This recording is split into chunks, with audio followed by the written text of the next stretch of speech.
Recently, a lot of my amigos have been asking me, what is a CBDC?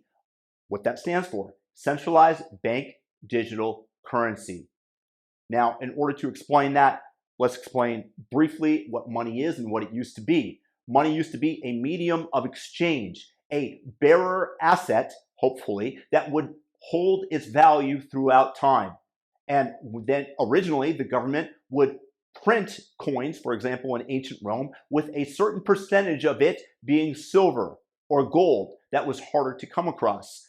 Eventually, those emperors learned that they could inflate the money and temporarily spend a heck of a lot more than the gold that they actually had by debasing the currency and removing some of the supply of the precious metal from it. Eventually, people caught on, and that money became worth less in people's minds, and you had inflationary spikes. Today, the government is able to do that very easily with the press of a button. They are able to up the money supply, which devalues the work that went into earning that money, because what money really should be is a crystallized form of energy for an input that you gave somebody today that they valued at X. So if I mow your lawn, then that's worth X number of dollars. I get that form of energy that I can use at a later date, and thus I can save.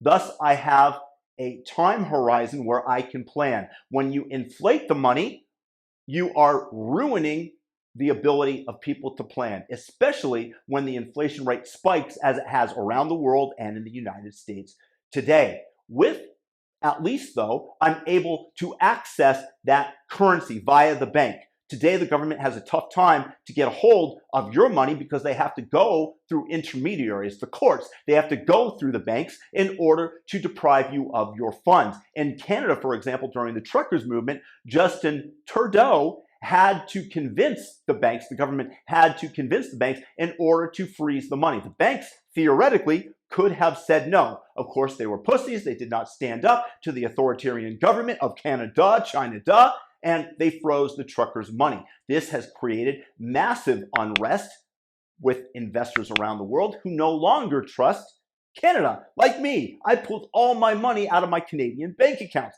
My wife is Canadian. I do occasionally have business to do there. I no longer trust the government. But when they're able to control the money, as they will be with CBDCs, they can then program it. They can then dislodge the money, take the money away directly from you rather than going through intermediaries, because it's going to be held by the central bank. That is where your energy supply will be. So if they want to say, well, we think that it's better for the economy if you spend your money. So we're going to say that 10% of your money will expire if you don't spend it between this certain date. So you have greater centralized power and the ability to induce them for you to behave in the manner that they want. If you behave in a negative manner and they deem it so, they can just say, programmers, withdraw X number of dollars. For example, in China, if you, in the middle of COVID, were to step out in Shanghai onto your balcony without wearing a mask,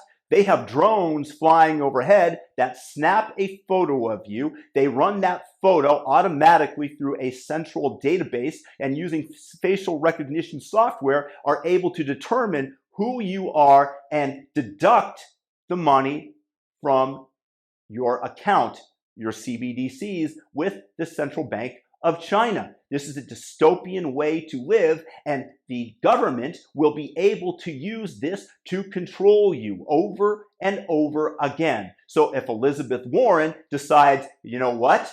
I think that we have a pandemic, and the only way out of the pandemic is for people to get vaxxed and to mask. 364 days of the year will give you Christmas off, not July 4th. They will not recognize July 4th as a holiday anymore. They probably won't even recognize Christmas. They'll recognize AOC's birthday. But aside of that point, they are going to be able to control you, because if you go out unmasked, like in China, they're going to be able to deduct that from your bank account. Do you not think that you have an incentive to comply? They're going to be able to much more easily fine you for not getting the vaccine rather than having to go through intermediaries. We want the government out of our lives and stop controlling us. And this is where Bitcoin comes in, because Bitcoin is the life raft away from this. And as you see CBDCs developing, you will have the counterforce of Bitcoin, which is decentralized and a bearer asset. And once again, it doesn't matter who owns it. If you are a criminal in the past, the government will be able to siphon off all of your money. If they deem you a criminal, if you're, for example, say, I question the election results, the government will say, this is a bad person, we're lowering his credit score, and because your credit score is at this level, we're deducting 20% of your stored wealth, your stored asset.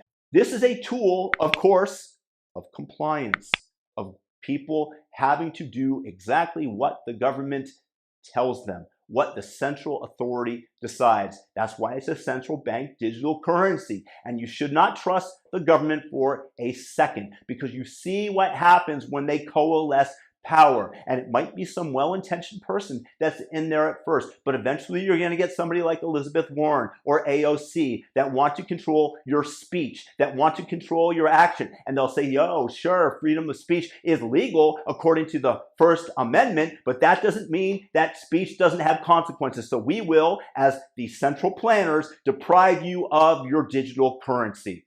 So if you want to give up your freedom, if you want to give up your personal choice and power, then go ahead and accept the CBDCs. And what they're going to do to gain acceptance is the government will incentivize you to use them by giving you discounts. In other words, they're going to be taking everybody's tax dollars and giving you a discount if you use the CBDCs in order to gain acceptance among the population and getting them used to that so they can rob you of what is most precious, which is not your coinage, but your freedom and your ability to make decisions for yourself.